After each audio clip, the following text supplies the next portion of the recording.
Assalamualaikum warahmatullahi wabarakatuh. Bismillahirrahmanirrahim. Alhamdulillahi rabbil alamin.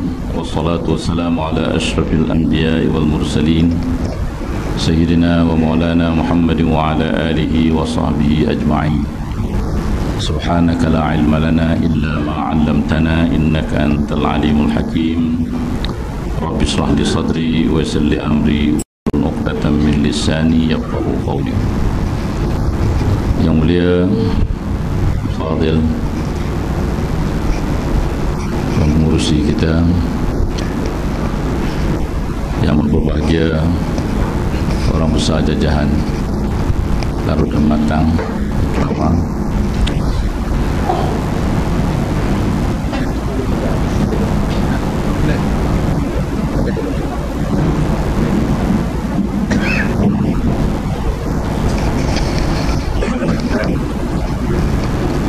Assalamualaikum warahmatullahi wabarakatuh.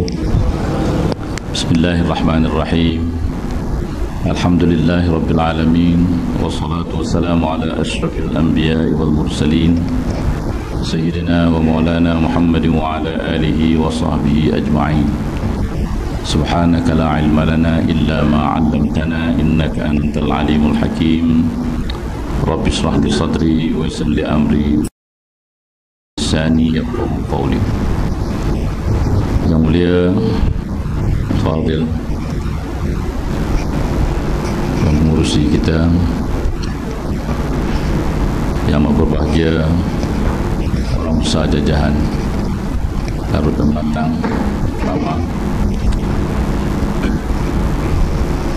mengurusi ahli jawatan kuasa Masjid Daerah Taiping, berbahagia Tuan Imam, berbahagia Datuk Ikram, berbahagia Al-Fadil Ustaz Asy'ari, Ketua Penolong Pengarah Bahagian Dakwah Jabatan Agama Islam Negeri Perak, Darul Ridwan, dan ulama, hadirin hadirat yang saya kasihi. Alhamdulillah, saya bersyukur kepada Allah Subhanahu wa taala yang mengizinkan saya untuk dapat bersama-sama dengan tuan-tuan dan puan-puan di Masjid Daerah Taiping ini pada malam ini dalam acara memperingati peristiwa Isra dan Mi'raj junjungan kita Muhammad sallallahu alaihi wasallam. Saya mengucapkan ribuan terima kasih kerana diberi penghormatan untuk memberi ucapan pada majlis yang mulia pada malam ini. Kisah Isra dan Mi'raj itu bukan suatu yang asing bagi masyarakat Melayu, karena orang-orang Melayu ini cukup mengambil berat mengenai kisah-kisah yang terkandung dalam Al-Quran, khususnya kisah yang mengenai junjungan kita Nabi Muhammad sallallahu alaihi wasallam. Kita tahu bahawa Al-Quran itu dia bukan hanya semata mengandungi hukum, tapi juga dia mengandungi larangan, perintah, ya, galakan, janjian, dan juga ancaman, mengandungi cerita, juga mengandungi contoh-contoh dan perumpamaan. Selain dari juga mengandungi zikir, tasbih dan doa. Itulah yang dikumpulkan oleh para ulama, 6.666 ayat dengan 1.000 perintah, 1.000 larangan, 1.000 janjian, 1.000 ancaman, 1.000 cerita, 1.000 contoh dan perumpamaan, 500 ayat ahkam, 66, 100 nasikh mansukh, 66 zikir, tasbih dan doa. Setiap yang terkandung dalam ayat itu wajib diimani, wajib dipercayai, wajib dipegangi. Begitu dengan ceritanya. Ada 1000 cerita yang terkandung Al-Quran itu wajib kita percayai dan wajib kita imani. Walaupun kita cerita itu cerita yang lama, yang belum ditulis sejarahnya oleh manusia. Seperti umpamanya cerita taupan Nabi Nuh. Walaupun ada pada cerita-cerita pada manusia, tapi tidak ada sejarahnya. Bila berlaku, negeri mana berlaku, itu tidak ada catatan dalam sejarah. Begitu juga Adam diturunkan ke dunia, bila berlaku, negeri mana dia diturunkan, itu juga tidak ada sejarahnya. Tapi wajib bagi kita percaya, karena itu adalah cerita Allah. Allah tidak berdusta. Jadi salah satu dari 1000 cerita itu ialah cerita Isra, dan satu lagi cerita Mi'raj. Itu 2 cerita yang berasingan, tapi dalam satu masa kejadian. Dan yang berlaku kepada Nabi kita Muhammad sallallahu alaihi wasallam itu ada sejarahnya, ada tarikhnya, dan ada saksinya. Itu lebih meyakinkan kepada kita dan dapat kita hujahkan kepada orang-orang yang tidak percaya. Maka kerana itu, tentang cerita berlakunya Isra ini tidak ada satu pendapat yang mendustakan berlakunya Isra dan Mi'raj. Cuma yang dipertikaikan ialah apakah ia dengan ruh atau jasad. Apakah perjalanan Isra itu perjalanan di waktu malam itu perjalanan ruh. Begitupun apakah Mi'raj itu merupakan Mi'raj ruhi. Tapi telah dihujahkan oleh ahli-ahli bahasa. Dihujahkan ahli-ahli bahasa bahawa kejadian itu adalah kejadian yang berlaku dengan jasad dan ruh. Itu pengadu yang dibahaskan dari segi istilah. Subhanalladzi asra bi'abdihi. Yang disebut abd itu ialah insan, ya, manusia. Bila disebut manusia itu mempunyai ruh dan jasad, baru dipanggil sempurna manusia. Karena kalau dia itu ruh saja, maka dia tidak dipanggil insan lagi. Kalau jasad juga tidak dipanggil jasad, cuma dipanggil jasad insan. Pasal itu bila ruh tak ada dalam jasad dipanggil mayat. Bila ruh tak ada dalam jasad dipanggil mayat. Kalaupun dia itu namanya ada Muhammad, dipanggil itu mayat si Muhammad. Muhammad mana? Muhammad itu ialah yang hidup itu, ruh itu. Dia sudah pergi. Jadi berlakunya peristiwa ini dalam bulan Rajab. Cuma yang khilaf di antara para ulama berapa bulan Rajab. Itu saja yang khilafnya. Tidak khilaf dalam berlakunya dalam bulan Rajab, tapi berapa bulan Rajab, itu yang khilaf, ya. Kenapa ia berlaku? Itu adalah merupakan telahan hikmah, bukan itu asas. Umpamanya dalam cerita Isra ini ada diceritakan bahawa ia diangkat oleh Allah Subhanahu Wa Taala untuk mengembirakan Nabi kita Muhammad sallallahu alaihi wasallam, karena baginda dalam keadaan sedih disebabkan kewafatan istrinya, ya, Khadijah, yang merupakan tulang belakang yang memberi semangat, ya, yang memperteguhkan tukan Nabi sallallahu alaihi wasallam. Juga kewafatan Abu Talib yang merupakan pelindung besar kepada Nabi Muhammad sallallahu alaihi wasallam. Pasal itu Selepas wafatnya kedua-dua ini, Nabi Muhammad mendapat ejekan, siksaan, ancaman dari orang Quraisy, sehingga membawa diri ke Taif, pun sampai dibaling dengan batu, ya, dan sebagainya. Bahkan tidak diterima masuk ke Mekah, melainkan setelah ada orang yang memberi jaminan, memberi keamanan kepada baginda. Itu dikira begitu. Kejadian itu berlaku dalam keadaan begitu. Tapi apakah itu yang sebenarnya berlaku?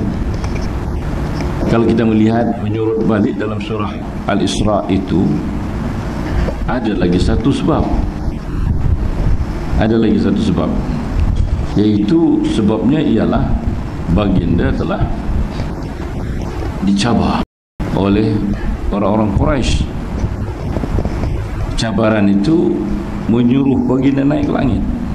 Itu kita baca dalam surah Al-Isra ayat 40. Qalu lan nu'mina laka hatta tabjura lana minal ardi yanbu'a. Mereka berkata, mereka itu siapa? Yaitu pemimpin-pemimpin Quraisy yang telah berkumpul seramai 40 orang, ya. Berkata kepada Muhammad, selamanya kami tidak akan percaya kepada engkau sehingga kau jadikan, kau pancarkan di sekeliling Mekah ini air mata air. Itu yang diminta, karena tempat Mekah itu kan negeri lembah yang kering kuntang, yang tidak berair. Jadi diminta itu, lan nu'mina laka hatta tabjura lana minal ardi yanbu'a aw takuna laka jannatun minan nakhil wa 'inabin fatufajjiral anhara tabjira. Atau kamu suburkan bumi Mekah dengan mengalir anak-anak sungai, ada dengan apa-apa, sehingga kamu punyai estate tamar dan anggur yang di tengah-tengahnya mengalir anak-anak sungai. Au ta'tiya billahi wal malaikati qabila. Atau kita, kamu panggil Tuhan turun dengan para malaikat berbaris-baris, kami nak tengok. Au tusqitas samaa kama za'amta alaina kisaba. Atau luruhkan langit sekeping-sekeping atas kepala kami. Atau dia kata yakuna laka baitun min zukhruf, atau ada bagi kamu sebuah istana terbuat dari emas. Atau apa? Atau dia kata kamu naik ke langit, tapi kami tak. Atau tarqa bis sama, tak kamu naik ke langit. Walan nu'mina liruqika hatta tunazzila alaina kitaban naqra'u. Tapi kami tak percaya sehingga kamu bawa sebuah kitab untuk kami baca. Nabi tak jawab. Nak jawab macam mana? Tadi pun dalam ayat yang dibacakan oleh imam kita, bahawa Nabi itu tidak mampu untuk membuat satu mukjizat. Tak mampu nak mengadakan satu mukjizat atau suatu karya yang ganjil, yang mencari adat, melainkan dengan izin Tuhan. Tak terjawab. Bila tak terjawab, disorak. Datang Jibril mengatakan kepada Nabi Muhammad sallallahu alaihi wasallam, aku hanya seorang rasul dari jenis manusia. Hal kuntu illa basyarar rasulah. Aku hanya seorang manusia yang diangkat menjadi rasul. Itu jawaban. Nah, atas jawapan ini mereka bertempik, menyurak Nabi Muhammad sallallahu alaihi wasallam karena tidak dapat mendatangkan apa yang mereka pinta. Yang mereka pinta itu apa? Kenapa? Karena negeri Mekah itu sudah pun disebut oleh Nabi Ibrahim, dia meninggalkan isteri dan anaknya di wadin, di tempat yang lembah yang kuntang. kan? Situ tak ada apa, nak bertanam cucuk, tak ada benda yang boleh hidup. Dan mereka bergantung hidup atas perniagaan. Perniagaan mereka paling mereka dapat untung waktu haji, dan mereka berniaga dengan orang yang datang membuat umrah di sepanjang tahun. Itulah hidup mereka, mereka berniaga. Jadi kerana itu yang dipinta itu semuanya materi, benda. Dia minta air, bumi yang subur supaya ada kebun-kebun, buah-buahan, anak sungai. Yang dipinta pula apa? Dia kata turunkan langit sekeping-sekeping. Cerita Israiliyat dah masyhur. Kalau kita baca pun dalam kitab Isra Mi'raj pun disebut, kan? Langit pertama itu muj makub, langit yang kedua itu terbuat daripada apa? Daripada besi, ya. Ketiga perak, keempat emas, kelima zamrud, semua sekali nak. Jadi kalau sekeping-sekeping turun kaya, artinya dia nak sekeping-sekeping turun cukuplah kaya. Atau dia kata datangkan Tuhan dengan para malaikat supaya senang mereka minta. Atau bagi Nabi Muhammad itu ada sebuah istana dari emas.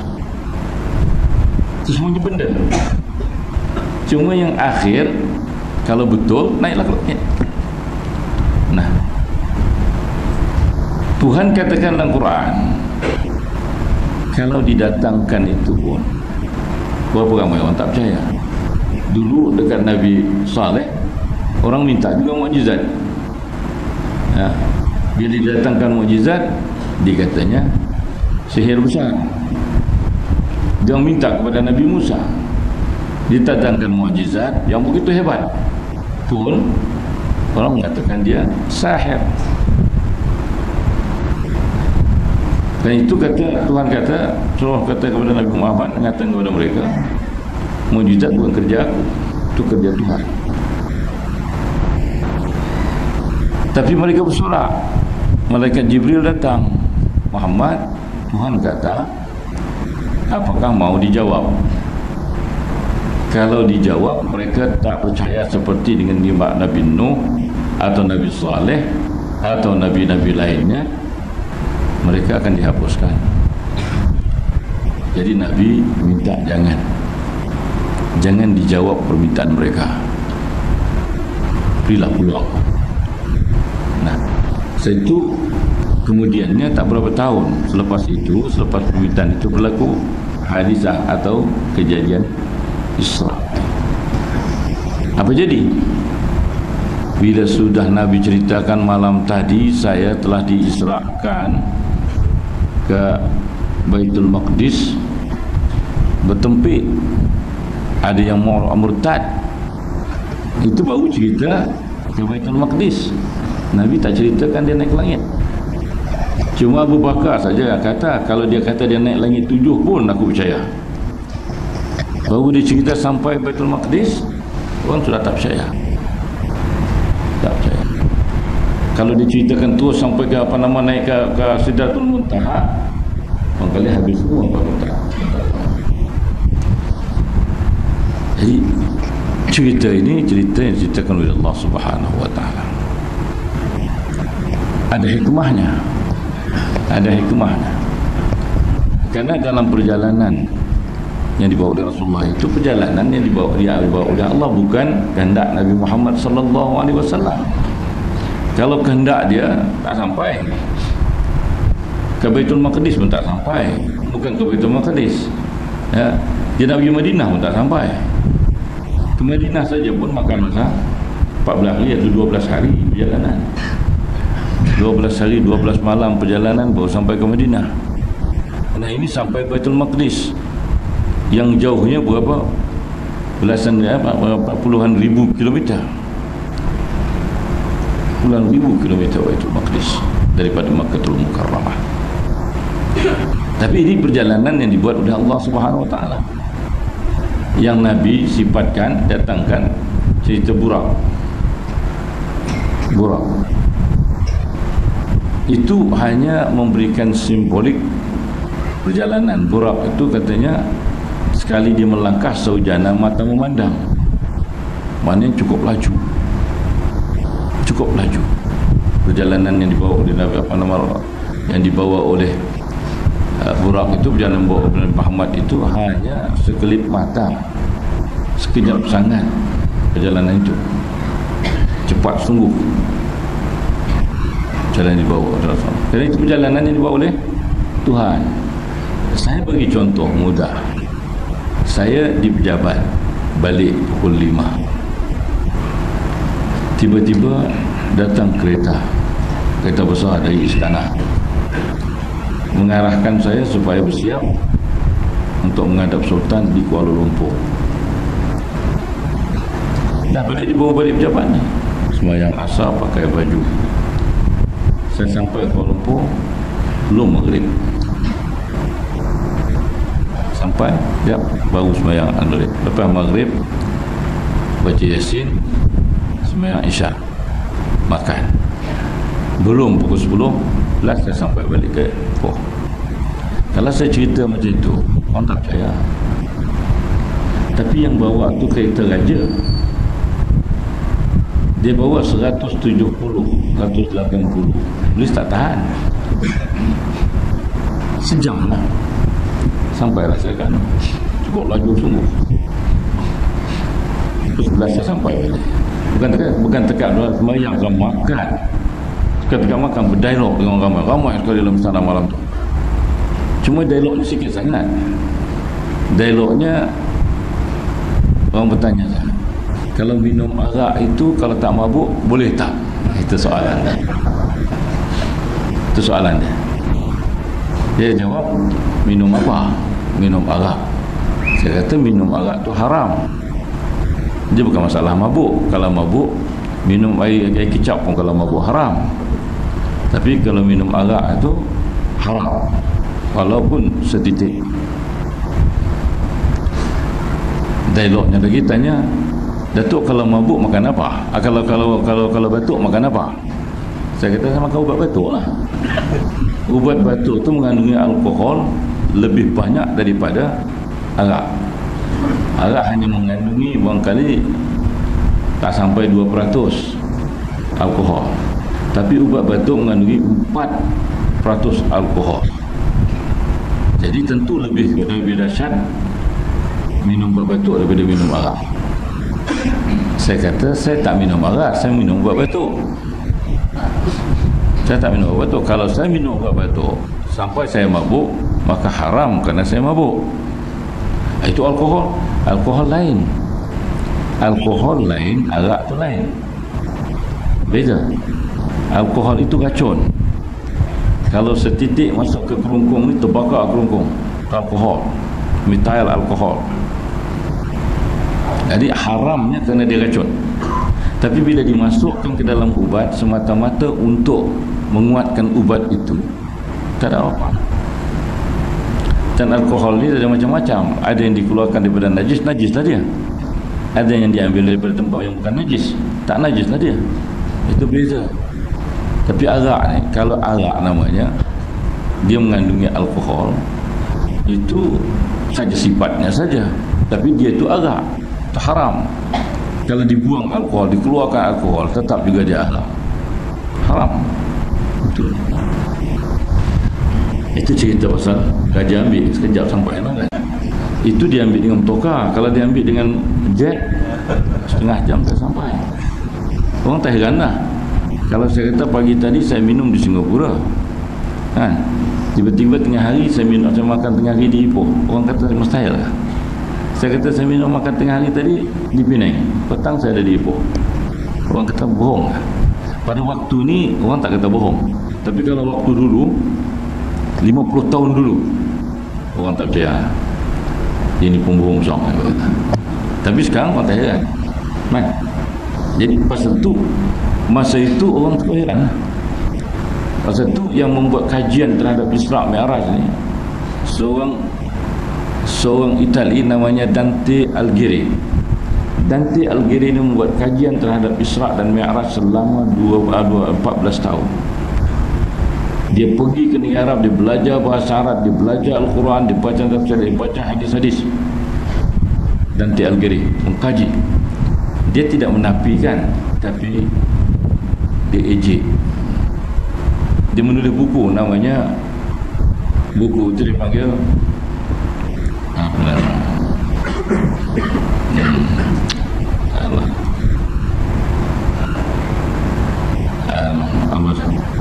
Dongeng Ketuhanan.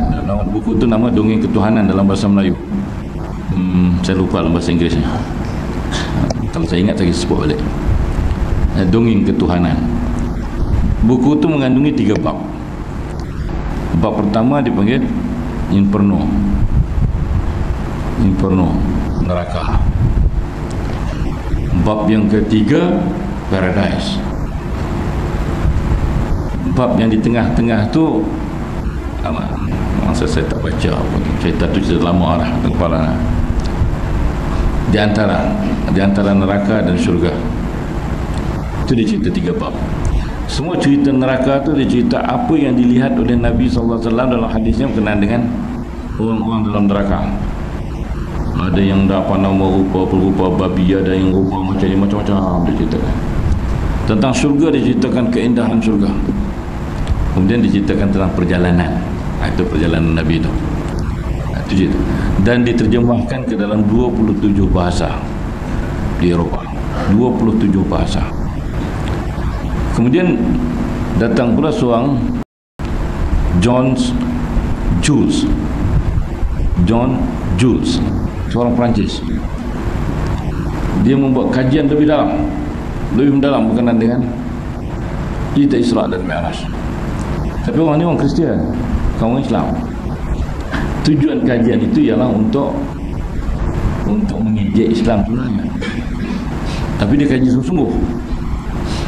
Dia mendatangkan satu hasil, satu novel pengembaraan dari satu planet ke satu planet, satu galaksi ke satu galaksi. Dia cerita macam Nabi naik ke langit, bukan? Langit pertama, langit kedua, langit ketiga, langit sampai yang ketujuh, sampai Sidratul Muntaha. Buku dia ni lagi masyhur, lagi banyak diterjemahkan. Akhirnya dia buat kartun. Buku kartun nama Flash Gordon. Flash Gordon tu ceritanya dia terbang ke satu planet, jumpa orang perut besar kunci, tak boleh bergerak. Hari ni buat lidah panjang, berbelit-belit. Itu cerita semua cerita Islam. Tapi pengembaraan dari satu planet ke satu planet, satu planet ke satu planet. Itu cerita dia bawa. Akhirnya daripada buku itulah maka timbul science fiction. Kajian untuk naik ke itu dah timbulnya bayangan-bayangan berkenaan dengan di outer space, orang-orang angkasa yang ada orang tengok filem kita ping terbang. Itu asal khayalan yang dibuat, science fiction. Akhirnya orang-orang barat sampai ke bulan, sampai ke marikh pengembaraan.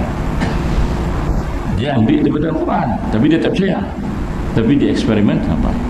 Orang Islam membuat kajian, ya. Ibn Rushd membuat kajian terhadap Isra dan Mi'raj, tapi dia buat kajian dari segi bagaimana badan manusia ini boleh diringankan sehingga terapung, boleh terapung, boleh bergerak di angkasa. Itu kajian yang dibuat oleh Ibn Rushd. Daripada buku Ibn Rushd itu pula diambil, itu yang dibuat cerita Superman.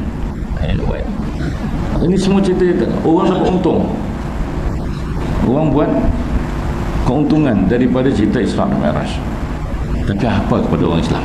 Ini orang Islam, dia dapat makan tiap-tiap kali buat Isra dan Mi'raj, makan. Itu dia. Tapi sebenarnya pengajaran daripada Isra dan Mi'raj ini cukup dahsyat, cukup sehingga hari ini hidup. Ajaran yang terkandung dalam Isra dan Mi'raj itu hidup dan real, ini nyata. Umpamanya Rasulullah SAW menceritakan perjalanannya daripada Masjidil Haram ke Masjidil Aqsa, Masjidil Haram ke Masjidil Aqsa. Dimulai dengan pembedahan dada, pembersihan hati, itu satu pengajaran yang cukup besar bahawa kita ini, untuk kita nak menuju kepada Tuhan, hati kita mesti betul-betul bersih, betul-betul kuat.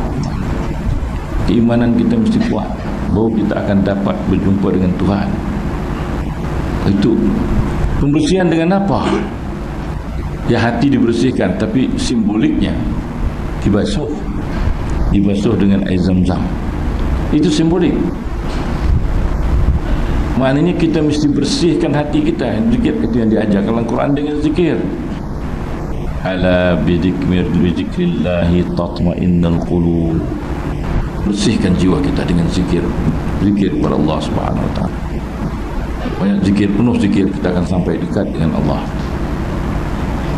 Sehingga lidah kita basah dengan zikrullah, anggota kita bergerak dengan zikrullah. Itu yang buat para aulia dulu, jarak jauh berjalan dengan cepat boleh sampai. Itu. Kemudian baru dia dinaikkan atas burak. Dalam perjalanan di dunia itu telah diperlihatkan perkara-perkara yang akan berlaku dalam hidup kita di dunia. Perkara-perkara yang akan berlaku, cabaran yang akan berlaku dalam hidup kita di dunia. Bila sampai ke Madinah, Baitul Maqdis, dia naik ke atas. Perkara yang diperlihatkan itu alam ghaib, alamul akhirah, alamul jaza. Itu yang diperlihatkan, alamul akhirah, alamul jaza. Karena kita ada lagi 3 alam selepas ini. Kita 5 alam. Alam ruh, alam syahadah di dunia, alam barzah di kuburan, alam kubur. Kemudian alamul akhirah, itu alam pemeriksaan, penilaian. Alamul jaza, itu surga atau neraka. Jadi yang diperlihatkan sepanjang jalan di dunia ini itu ialah cabaran yang akan dihadapi. Karena Tuhan kata, Tuhan tidak akan meninggalkan manusia ini begitu saja, tapi mereka akan dicuba. Dalam semua hal kita akan dicuba oleh Allah Subhanahu wa taala. Dalam semua bidang hidup kita akan dicuba oleh Allah Subhanahu wa taala. Nah, itu ditunjukkan kepada kita. Yang pertama dia kata, bila naik saja apa burak, nak berjalan saja burak, ada suara yang menyuruh tunggu. Muhammad, ansirni, tunggu aku. Tapi Jibril kata jalan. Rasul tengoklah jalan. Datang dari sebelah kanan, panggil Muhammad. Jibril kata jalan, jangan tengok, jangan menyaut. Datang dari kiri, kemudian datang di hadapan. Itu dicuba. Yang diperlihatkan, pertama satu panggilan, dari belakang panggil, kemudian dari kanan panggil, dari kiri panggil, dihalang di pertengahan jalan. Itu diperlihatkan. Akhirnya diberitahu. Itu adalah cubaan Allah Subhanahu wa taala, ujian Allah kepada kita. Pertama yang akan menguji kita itu ialah iblis ini. Jin, iblis. Iblis akan menguji kita. Dia suruh lambat-lambatkan kita. Tunggu sekejap. Lambat-lambatkan kita. Iblis itu memang sudah diberitahu Allah dari mula lagi. Karena dia telah memohon kepada Allah Subhanahu wa taala untuk menyesatkan anak Adam. Itu iblis. Dan dia tidak berjaya. Iblis tidak akan berjaya buat apapun kepada manusia ini kecuali menghasut saja. Dia mengganggu fikiran kita, dia mengganggu perasaan kita. Itu saja. Dia tak boleh tarik tangan kita. Dia tak boleh ajak kita. Dia cuma menimbulkan rasa. Karena itu apabila dia akhirat nanti, bila dalam neraka nanti, semua ahli neraka minta Tuhan datangkan iblis ni. Kami nak tengok iblis ni. Dia ni yang paling celaka sangat, menyesatkan kami. Dia ni, kalau kita dengar dalam hadis, dia naik, dia duduk atas pentas dalam neraka, tinggi, tempat tinggi.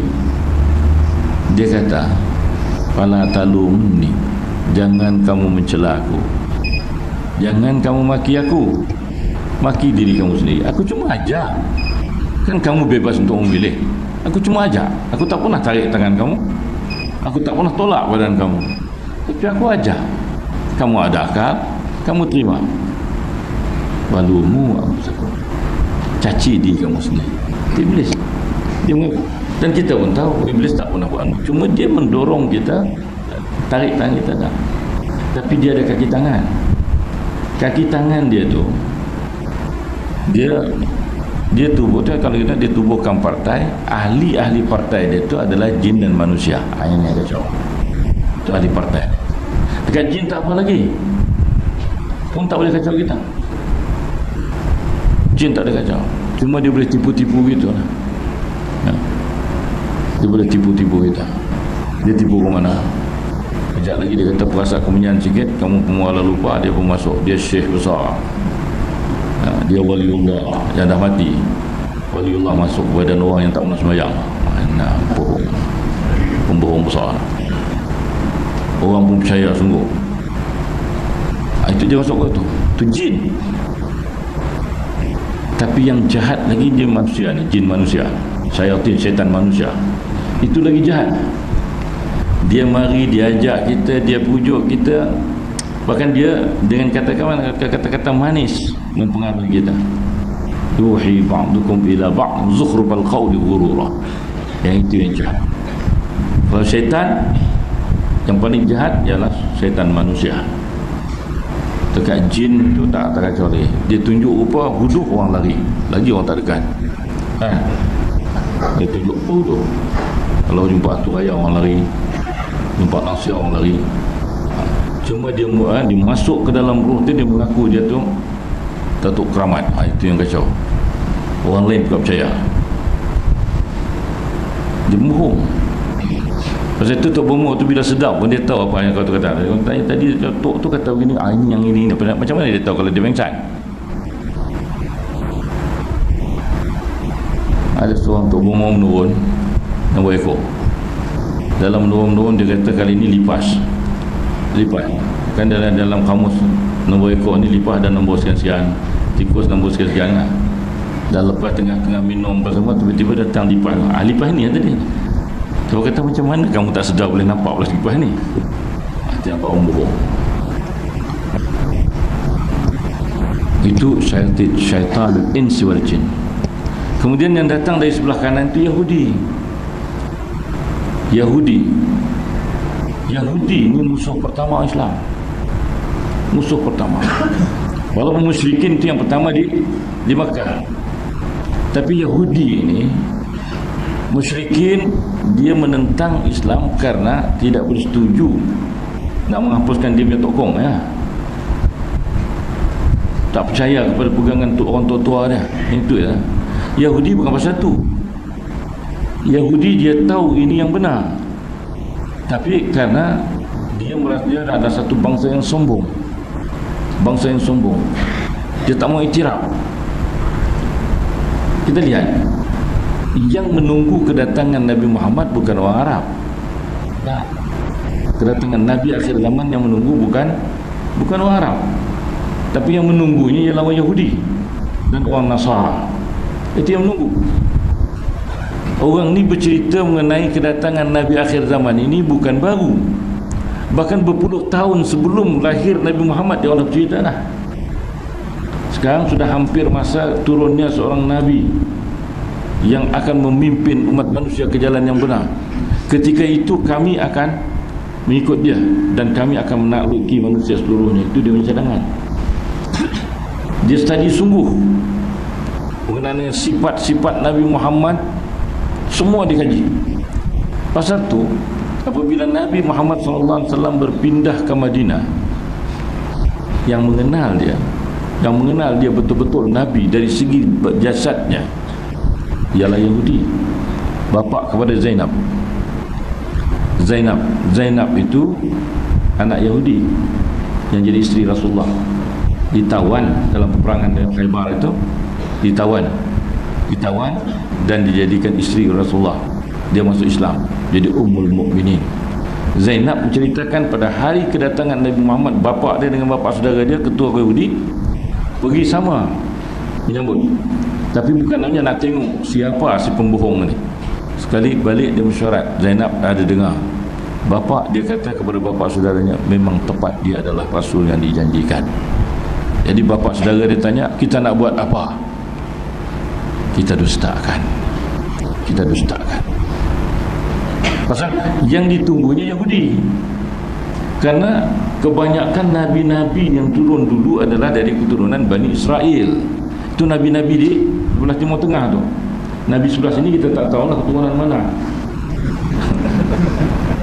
Kita tak tahu. Ada seorang yang mengaku sekarang tu keturunan Jawa yang di Selangor. Kerana Nabi semua ada. Kerana Tuhan kata, laqad ba'athna fi kulli ummatin rasula. Kami telah mengutuskan pada setiap umat itu seorang rasul. Masa tu bila diorang pergi tawan Amerika, kaum Anca itu satu kaum yang ada beribadat di atas bukit Anca. Didapati tulisan dia sama dengan apa yang didapati di Afrika. Tulisan berkenaan ayat pengajaran agamanya sama dengan terdapat di India. Jadi ada persamaan. Jadi mungkin di sana dulu datang seorang nabi, diutuskan kepada mereka seorang nabi. Seperti mungkin di negeri Cina juga telah diutuskan seorang nabi. Kerana Tuhan kata, wa ma kunna mu'azzibina hatta nab'atha rasula. Kami tidak akan menyiksa manusia sehingga kami utuskan seorang rasul. Karena Allah berjanji kepada Adam, fa imma ya'tiyannakum minni huda faman tabi'a hudaya fala khaufun 'alaihim wa lahum yahzanun. Nanti kami akan datangkan petunjuk. Siapa yang mengikut petunjuk kami, dia tidak perlu takut, bahkan dia tidak akan berduka nestapa. Jadi kerana itu Tuhan tidak menyiksa manusia, melainkan diutuskan seorang rasul. Pasal itu rasul demi rasul diutuskan. Entah berapa banyak. Ada yang mengatakan ratusan, ada yang mengatakan ribuan rasul, ribuan nabi yang telah diutuskan Allah. Tapi Tuhan kata ada sebahagian saja yang kami ceritakan, yang lain kami tak ceritakan. Yang diceritakan itu ialah nabi-nabi di Timur Tengah itu, nabi-nabi Bani Israel. Pasal Nabi Muhammad turun di negeri Arab. Cerita itu semua orang tahu, cerita Adam, cerita Nuh, cerita Hud, semua itu masyhur pada dia orang. Jadi diceritakan dalam Al-Quran. Diceritakan. Kalau diceritakan Nabi daripada Jawa, dia tak tahu. Masa tu dia tak tahu mana ada Jawa. Nama kalau sebut Malaysia lagi dia tak tahu. Tak ada pun Malaysia.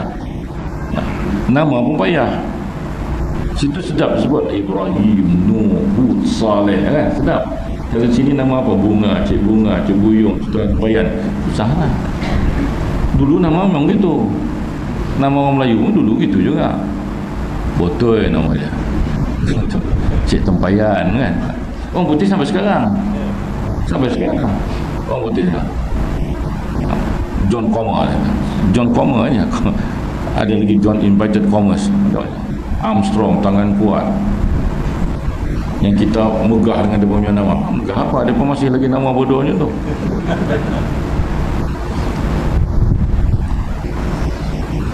Jadi datang, Tuhan tetap tidak akan menyiksa sampai diutuskan seorang rasul.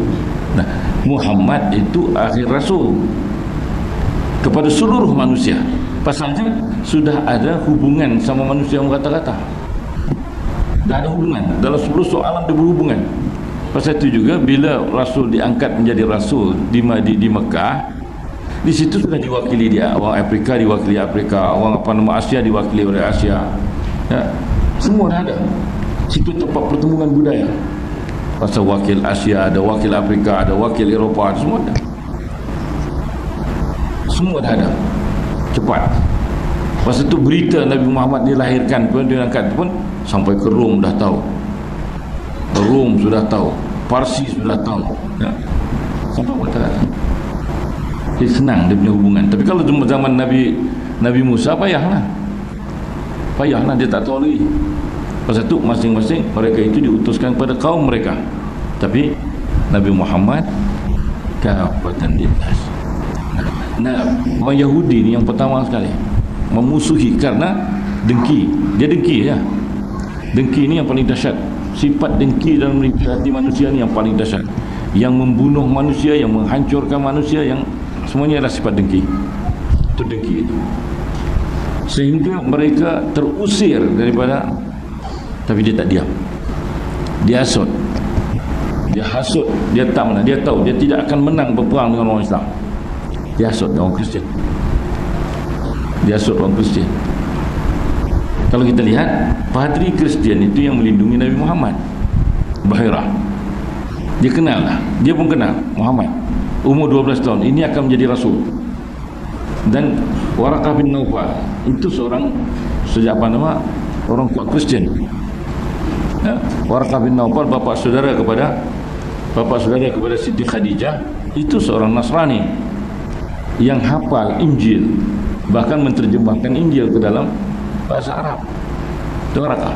Waraqah sendiri kata, itulah Jibril yang datang kepada Musa. Mudah-mudahan aku panjang umur kuat untuk melindungi kau. Itu dia. Itu Waraqah bin Naufal. Buhairah melihat Nabi Muhammad umur 12 tahun, beritahu dekat Abu Talib, bawa balik, jangan bawa keluar. Sebab kenal orang Yahudi dibunuh. Itu kenal orang Yahudi dibunuh. Jadi mereka, tapi dihasut oleh orang-orang apa Yahudi. Akhirnya orang-orang Kristian telah mengangkat 200 tahun Mahata Tentera Bersekutu untuk memerangi Islam. Yahudi tidak cukup dengan itu. Dia tak cukup, tak puas hati, tak menang. Akhirnya dikuasainya Eropah sendiri. Nah, kan dia cuba menjatuhkan Islam. Itu Yahudi, kerja Yahudi. Tapi menggunakan Kristian. Menggunakan Kristian untuk menjatuhkan Islam. Itu cara dia. Tapi yang pertama dijatuhkan ialah orang Kristian. Itu yang pertama dijatuhkan. Lepas itu kita lihat pada kurun yang ke-16, dia telah menghasut orang Eropah yang dipanggil The Renaissance, kebangkitan barat itu, di bawah hasutan orang-orang Yahudi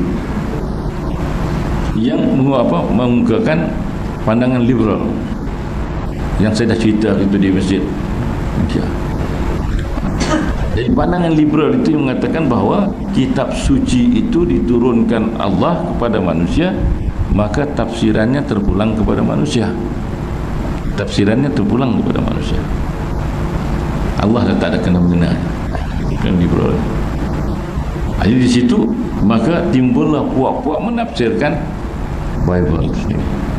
Maka lahirlah mazhab di dalam Kristian. Berpuluh-puluh mazhab. Di antara satu mazhab kafir mengkafir. Pasal dia tak sama menyembah.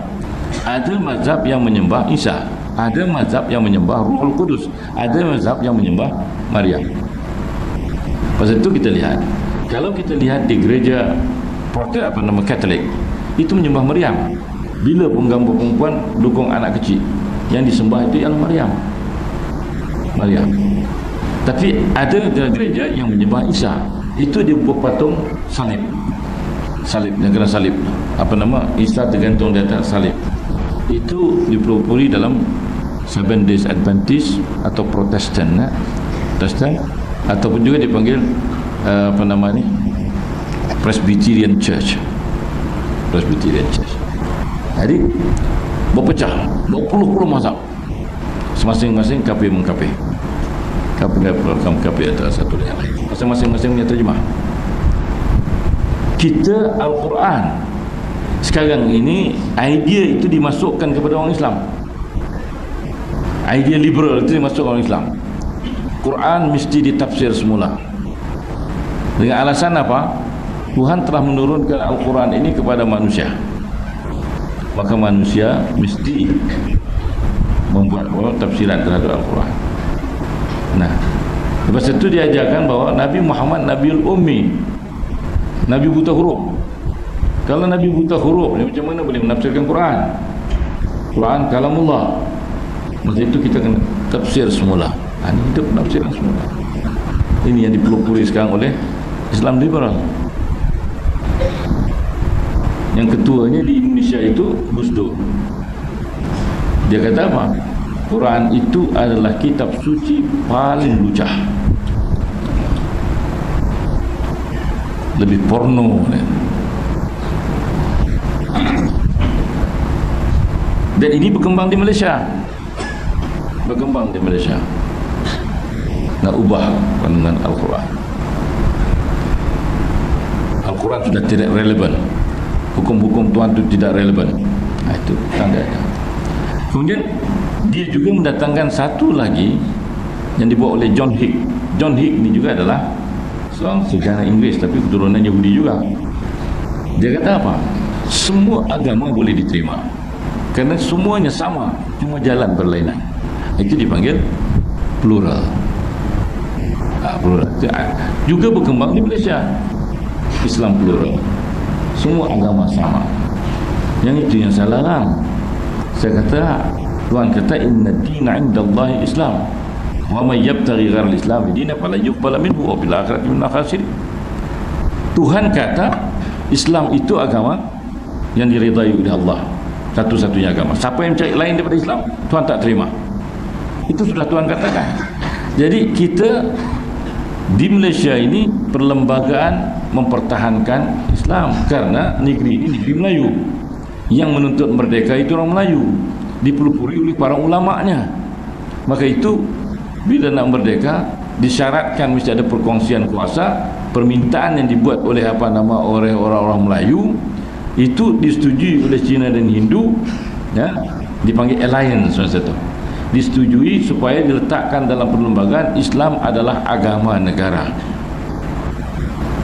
Islam adalah agama negara. Itu 121 tu. Islam adalah agama negara.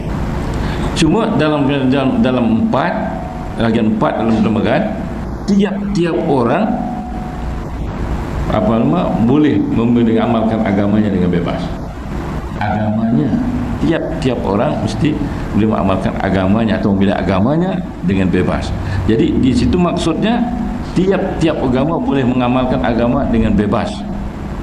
Tapi Islam itu adalah agama negara, yang lain bebas. Kemudian kita lihat 181 meletakkan lagi Islam lebih kuat, dikukuh, tak boleh dipersoalkan lagi. Itu soalan. Kemudian 121A itu lebih memperkukuhkan bahawa Islam mempunyai mahkamahnya tersendiri.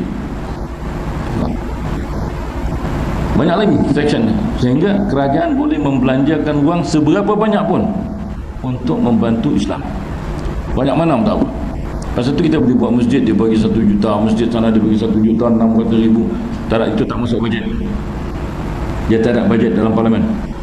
Tak dimasukkan, itu cuma bajet yang khusus itu untuk bantuan Islam. Sekolah agama rakyat, guru agama rakyat, semua boleh dibagi bantuan. Itu dibagi dalam perlembagaan. Tapi orang Kristian tak puas hati.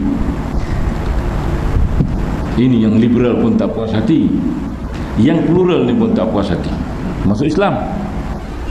Kalau sudah agama itu sama, plural, sama diterima, kenapa Islam diistimewakan? Ini yang dicabar sekarang, kan? Yang waktu kita kisah dengan Lina Joy. Kenapa sampai ini boleh dicabar? Karena orang Islam tidak prihatin terhadap keistimewaan agamanya, dan orang Islam tidak menjaga agamanya. Hindu memperkukuhkan agamanya. Setiap bulan 200 orang Sami militan datang memberi semangat dengan Tuhan katakan bahawa Malay Archipelago ini adalah agama Hindu. Datang Islam memusnahkan kerajaan Hindu, maka kembalikan kehinduan.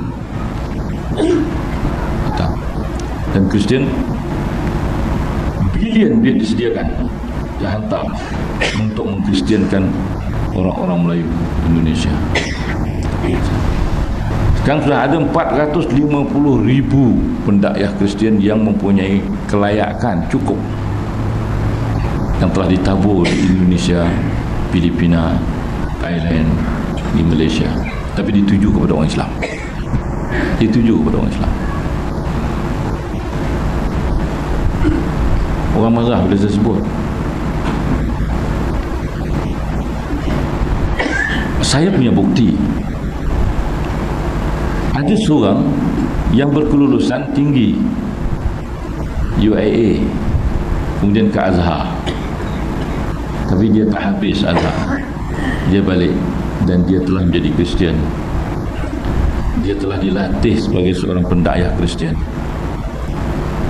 Bila saya bongkar cerita orang Islam, dia telefon dekat saya. Saya menyokong Datuk. Saya ada bukti yang cukup untuk menyatakan apa yang Datuk cakap. Dia datang pejabat saya panggil, datang pejabat saya. Di tangan dia sendiri, dia telah mengkristiankan 500 orang Melayu. Dan kumpulan dia telah berjaya mengkristiankan daripada utara ke selatan 20,000 Melayu di bawah satu gereja yang dipanggil Presbyterian Church. Kenapa dia datang mengadu? Karena dia telah bertaubat. Taubat dia bukan kenapa, sikit sangat. Dia telah pun dibaptiskan, namanya Shirin, tapi bukan nama Shirin. Dia tu Nur, apa kata lupa nak. Tapi saya panggil dia, saya panggil dia Shirin. Sudah dibaptiskan dan semua yang nama dia tukar dah. Tiba-tiba pesta makan, iaitu makan babi. Yang itu dia tak boleh telan. Bila nak makan dia teringat, mak dia kata haram, bapa dia kata haram. Itu dia bertobat balik. Tapi dia masih berhubungan dengan Kristian kerana takut dibunuh. Nyuruk. Gambar yang ada di bukit. Bible yang dibawa itu Bible dalam bahasa Melayu. Dalam tertulis ayat Quran, ihdinas siratal mustaqim. Jadi Nabi Muhammad pun minta tunjukkan jalan yang lurus. Jalan yang lurus itu ialah jalan Jesus, jalan Nabi Isa. Tapi siapa ada peduli? Siapa ada peduli? Siapa pun tak tahu berapa banyak dah jadi. Sehingga dia cuba berani mencabar perlembagaan untuk dihapuskan perlembagaan keagamaan Islam. Padahal dalam perlembagaan tidak boleh agama lain mendakwahkan agamanya kepada orang Islam. Tak boleh dalam perlembagaan. Tapi tuan-tuan tahu tak, 10 hari bulan, hari ini 14, 10 hari bulan 8 di Petaling Jaya, di Abang Subang Jaya, sekolah menengah Subang Jaya, pukul 6.55 petang, Cina bawa satu beg Bible bagi ke anak orang Melayu, tiap-tiap seorang bagi ke anak orang Melayu. Budak-budak seronok tengok. Dalam tubuh nama dia ada nampak nama gereja mana jadi ahli. Tadi pagi 7 orang daripada Kuala Lumpur, profesor ada, datuk ada 3 orang, bekas pegawai tinggi kerajaan datang bagi jumpa saya, bawa Bible tu, bawa nama sekolah. Saya tanya, pasal apa daripada Kuala Lumpur datang ke sini? Kami tak tahu ke mana nak mengadu. Kami tahu datuk yang bercakap. Ini saya bom ni, letup lagi ni, agak kacau. Tapi Bible-nya ada di tangan, ada di meja saya. Orang tu sanggup bertanggungjawab. Cuma seorang anak tu balik tunjuk dekat bapa dia, itu dia dapat tangkap. Yang lain simpan dalam beg. Seorang, dia kata semua kawan dia dapat, tapi seorang saja yang bagi ke bapa dia. Macam tu. Dan sekarang di supermarket tu digunakan. Budak-budak lepak naik ke tingkat 5, di situ dia berdaya. Saya bagi tahu, tapi siapa pun tak boleh. Ini kerja Yahudi. Pasal Tuhan kata lan tarda ankal yahud walan nasara hatta tattabi'a millatahum. Kata apa yang ustazah ni, orang panggil ustazah, dia pakai rokok, siapa ada sangka. Dia kata pakaian dia daripada dulu macam inilah. Dia jumpa saya. Duit berlambak. Siapa yang budak-budak universiti yang tak cukup duit diberi bantuan. Lama-lama budak-budak Kelang yang kerja di mana tak cukup bagi rumah, bagi bantuan. Akhirnya mereka inilah dilatih jadi pendakwa Kristian. Ini yang kita cukup takut sekarang. Yang kita cukup takut, inilah dia keadaan. Makin banyak lagi keterangan-keterangan yang datang. Semalam ada satu seminar, dipanggil seminar wadah. Lebih kurang 1,000 orang datang. Semua golongan intelektual, lawyers dan pensyarah-pensyarah membangkitkan perkara ini. Macam mana kita nak buat? Menteri kita marah. Dia kata, Perdana Menteri kata jangan diungkit lagi. Kenapa orang Islam masih bercakap perkara ni? Kita tidak mengungkit, tapi kita bercakap tentang cabaran, ancaman terhadap Islam. Itu yang kita bercakap. Tapi dia orang telah berjalan buat roadshow untuk mendesak kerajaan meluluskan dia punya. Kita tak, kita punya menceritakan tentang kita tidak lagi prihatin terhadap apa yang berlaku. Bahkan saya tahu terang, semalam saya bercakap di sana, orang tanya saya apa peranan Jabatan Agama. Peranan agama ialah menjaga orang Islam. Yang agak-agak keras sikit tahan dengan cakap, itu aja kerja dia. Orang ni Hidayah tak apa, tak apa, tapi dia nak. Yang disekat orang Islam itu saja, tuan-tuan. Pasal tu saya di Perak, saya tak pernah sekat siapa pun. Asal jangan mengajar ajaran sesat. Ajaran sesat kita tangkap. Itu kita buat. Hampa nak mengajar bersemangat ke apa, tapi yang salahnya orang kita pula yang jadi marah pasal dia mencaci peribadi. Itu jadi salahnya. Kalau kita berdakwah tu kita panggil ajar yang betul, terangkan tentang hakikat yang sebenar. Saya ingat tak ada siapa nak marah. Bila kisah sistem demokrasi, pemerintahan kita ini berdasarkan kepada pilihan raya pakai parti, bila mencaci parti, orang yang merintah mesti mengamuk lah. Betul tak? Jadi ini jadi masalah kita. Jadi kita bertengkar sama kita, berkelahi sama kita, tuduh sama kita kafir-mengkafir, orang lain mengkafirkan. Ini yang sedang berlaku. Teruk sangat. Berapa ramai bilangan black metal? Mengikut rekod 14,000 anak muda Melayu yang masuk dalam black metal. Black metal ni menolak Tuhan, menyembah iblis, tapi rupanya itu rancangan Kristian. Rancangan dia. Bila sudah teruk gitu, didatangi, ini tak betul, kamu boleh selamat, Tuhan cukup kasih dekat kamu, kembalilah kepada Tuhan. Tuhan Yesus itu penyelamat. Itu cara dia buat. Cukuplah kita percaya kepada Yesus, kamu akan selamat. Itu aja dia pegang, dia buat. Ini ajarannya. Itu yang diberitahu kepada saya oleh Hanu. Bahkan seorang India namanya Kumar, dia memberitahu kepada majlis Kristian di Amerika. Dia kata setiap bulan 100 orang Islam murtad. Setiap bulan. Di Malaysia saja setiap bulan 100 orang murtad. Kalau setiap bulan 100 orang, dah berapa bulan? Ini yang kita paling takut. Padahal Tuhan ingatkan tu. Seruan yang pertama itu ialah suaran syaitan. Fattakhidhu aduwa, kata Tuhan. Aduan lakum fattakhidhu aduwa. Kemudian bila sampai kepada Yahudi Nasara, Tuhan kata walan tarda ankal yahud walan nasara hatta tattabi'a millatahum. Hari ini dia nak hapuskan Islam. Dia serang Lebanon. Yang dibom kawasan mana? Kawasan Islam. Kawasan orang Kristian tak dibom. Hari ini dalam surat khabar, rupanya bukan Israel sangat enak. Amerika tu dia hantar senjata ke Amerika, gunakan test, tengok, tembak. Lepas itu bila nak nak damaikan, dia tak mau, ditangguhkan. Akhirnya bila sibuk, dia buat apa fitnah, mengatakan ada kumpulan penjahat orang Islam nak letupkan kapal terbang ke Amerika. Padahal tak ada. Orang Rusia percaya itu hanya satu rekaan Rusia, tapi Pakistan kata ini satu kawan, tangkap orang Pakistan di Pakistan. Orang Islam menyokong. Arab Saudi kata kita tak ada kena mengena apa. Di Mesir tak boleh pun cara atau berdoa ataupun nak menutup, tak boleh, tangkap, nak tutup perbuatan tangkap. Mesir, orang Islam telah menjadi hamba. Padahal apa kata, bila naik ke langit, apa kata Tuhan kepada Nabi Muhammad? Asyhadu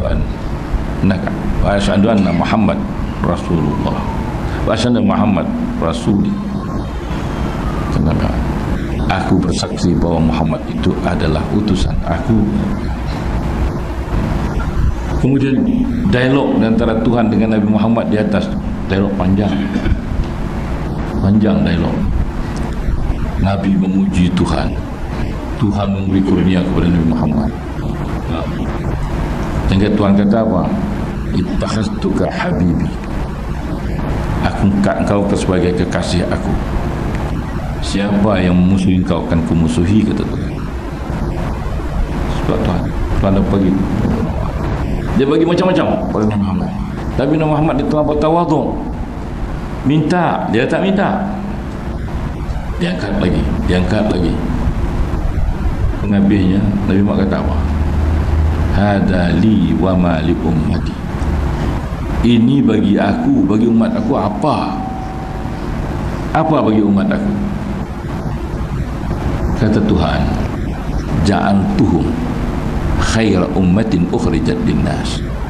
Kujadikan mereka umat yang terbaik di antara umat manusia. Itu Tuhan kata. Ja'altuhum khaira ummatin ukhrijat linnas. Kujadikan mereka itu umat yang terbaik di antara umat manusia. Ja'altuhum akhiran wa awwalan. Kujadikan mereka umat yang terakhir di dunia, tapi yang pertama dibangunkan di akhirat. Kemudian Tuhan rakamkan dalam Al-Quran, kuntum khaira ummatin ukhrijat linnas. Tuhan bagi tahu kepada setiap umat manusia ni, umat Muhammad, kuntum, kata kamu, khaira ummatin ukhrijat linnas, sebaik-baik umat yang kukeluarkan ke dunia. Tapi ada syarat, ta'muruna bil ma'ruf wa tanhauna 'anil munkar wa tu'minuna billah. Dengan satu tugas, bila kamu akan jadi umat yang terbaik dengan menerima satu tugas Rasul itu, ta'muruna bil ma'ruf, menyuruh dengan kebaikan. Kebaikan itu di mana ada? Semuanya al-haq itu dalam Al-Quran. Dengan menerangkan pasal itu Tuhan kata lagi, semua aurasal kitab alladziina istafaina min ibadina. Kami wariskan kitab ini kepada hamba kami yang terpilih ini. Dulu Yahudi itu Tuhan kata kami telah angkat dia, kami wariskan kepada mereka. Tapi sekarang tak, kami angkat umat Muhammad, istafaina min ibadina, kami istimewakan di antara umat. Tapi dengan tugas ta'muruna bil ma'ruf wa tanhauna 'anil munkar wa tu'minuna billah. Itu tiga syarat. Ta'muruna bil ma'ruf, menyuruh pada kebaikan. Itu disuruh. Pasal itu kata la ta'murunna bil ma'ruf wa la tanhauna 'anil munkar aw la yusallitunna 'alaikum syirarakum. Hendaklah kamu bergerak menyuruh pada yang kebaikan, melarang pada kejahatan, atau Tuhan lantik sebagai pemerintah kamu orang yang jahat di kalangan kamu. Ketika itu berdoa yang baik di antara kamu tidak diterima oleh Allah Subhanahu wa taala. Tak diterima lagi. Satu sembahyang hajat sampai satu Malaysia, satu dunia sembahyang hajat. Israel tak ada apa-apa. Bom dia makin meletup juga. Tak diterima Tuhan. Pasal kita tak ada lagi dalam amr bil ma'ruf dia. Itu yang saya bacakan hadis daripada dia. Kaifa antum idza tagha nisa'ukum wa fasaqa shababukum wa taraktum jihadukum. Bagaimana kamu apabila sudah melampau anak-anak gadis kamu, sudah fasik belia-belia kamu, yang kamu diam diri, kamu tinggal jihad. Jihad itu tinggal. Ta'muruna bil ma'ruf itu jihad, tanhauna 'anil munkar itu jihad. Kamu dah tinggalkan. Ini kita. Pasal itu semalam seorang India Muslim bangun, seorang India Mu'alaf, dia bangun, Datuk, saya nak tanya, mana pergi kekuatan iman orang Islam? Mana pergi? Kenapa tidak ada lagi perasaan iman? Terkejut dia orang India. Dia baru masuk Islam ni. Kenapa tak ada siapa pun yang berani sekarang berjuang atas nama Islam? Dia kata berapa orang Hindu masuk Islam depan saya dipukul oleh keluarga dia, ada yang pengsan. Lepas tu balik, esok datang keluar dari Islam. Adik saya sendiri, dia kata masuk Islam, dipukul oleh bapak dia, patah tangan. Saya bawa dari Kelantan, saya sorok sekarang di Kelantan. Kalau ada yang masuk Islam tak mau, apa dipukul tak mau, dibunuh. Jangan sambut korban. Orang Islam ratusan ribu murtad, dia kata boleh diam. Boleh diam. Mana pergi? Tolong jawab. Dia baca ayat Quran tu. Saya nak jawab apa? Keluar air mata. Saya kata jangan kata begitu. Masih ada lagi orang yang berpegang. Di Malaysia mungkin kita tak nampak kan? Tapi kita masih lihat di apa nama di Palestin. Kita masih melihatnya di Iraq. Dia sanggup bubuh bom di badan dia untuk meletupkan musuh. Walaupun dipaksa oleh kerajaan mengatakan itu satu keganasan, padahal fatwa mufti Mesir itu dulu dan fatwa Syekhul Azhar itu syahid, itu jihad, tapi tarik balik. Siapa kata macam itu boleh tegak? Ulama-ulama tarik balik dia punya fatwa. Masih ada saya tahu yang sanggup. Pasal itu dalam mazhab Hanafi dia letakkan jihad itu adalah rukun Islam. Dalam mazhab Syafi'i wajib, dia tak berrukun. Dia kata wajib kita berjihad. Kerana dia kata kenapa zaman Nabi dulu orang begitu hebat? Pasal saya kata di zaman Nabi dulu satu saja. Dia beriman dengan Allah, beriman dengan Rasul. Kemudian dia beriman dengan perintah Allah, ati'ullah wa ati'ur Rasul. Dan Allah kata wajahidu fi sabilillahi bi amwalikum wa anfusikum. Berjihadlah kamu jalan Allah dengan harta dan jiwa raga kamu. Pasal itu dulu bila disebut saya nak perang menentang musuh, ya, orang yang kahwin malam pertama pun nak tidur dengan isteri pun tak jadi bangkit berperang. Itu yang sampai bila mati dia tengok orang ramai-ramai tengok datang malaikat dia memandikan dia. Tanya kepada Rasulullah siapa orang tu memandikan dia, kenapa dia mandi sedangkan dia gugur syahid.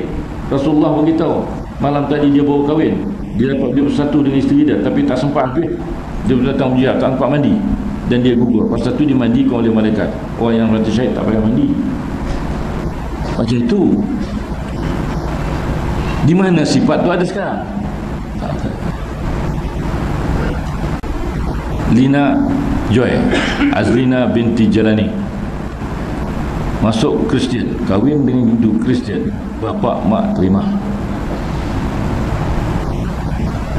Kita berperang, berkelahi, bertangkap-tangkap pasal nak buat hukum hudud, tapi Hindu jalankan hudud, Kristian jalankan hudud. Nampak? Tak payah buat undang. Yang kita kapir sama kita kapir jalan tak apa dah sama. Itu kemudian panjang saya nak tutup lah. Kemudian Rasul kata kepada Tuhan, Rasul ni cukup tahu dengan umatnya, tahu semua. La tu'akhizna mislahum ya Rabb. Itu dia minta, la tu'akhizna mislahum. Tuhan, jangan kamu berati kami dan hukum kami seperti umat dulu. Jangan. Umat dulu kalau mengingkar saja, kafir saja jaga dihapuskan Tuhan. Jangan. La tu'akhizna mislahum. Tuhan kata apa? La nu'akhizukum mislahum. Kami tidak akan menghukum kamu kamu seperti mereka. Fa'fu anna, kata Nabi. Fa'fu anna. Ampunilah kami. Satarna wa afauna, kata Tuhan. Kami itu lindungi dan kami ampuni. Okey, itu Tuhan kata begitu. Dan Nabi tak cukup minta lagi. Tuhan kata pada malam ini aku ampuni, aku ampuni 100,000 umat kamu yang wajib masuk neraka. Masa tu pula ada 100,000 lagi, ada 20 lah. Tuhan dah ampun. Nabi kita tak cukup, umat aku ni esok kacau. Sampai Nabi Tuhan kata aku akan ampuni mereka setahun sebelum dia mati. Nabi kata setahun mana dia tahu? Kalau dia bertobat setahun sebelum mati, mana siapa ada tahu kata setahun lagi nak mati? Tak ada.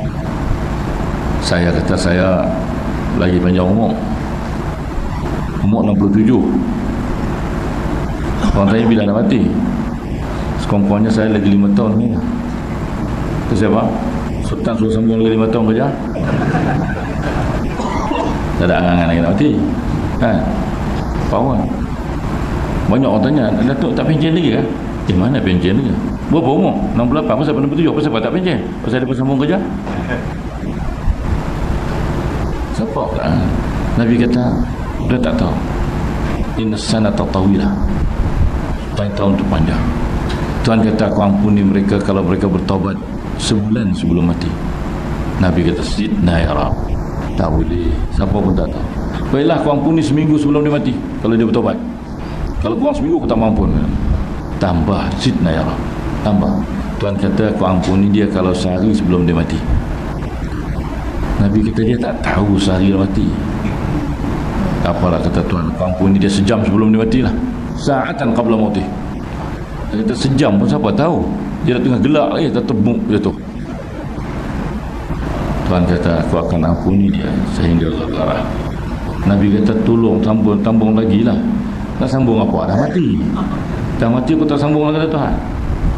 Sampai begitu. Jadi kita ada masalah. Kita ada masalah. Kita belum selamat. Kerana kita belum mati.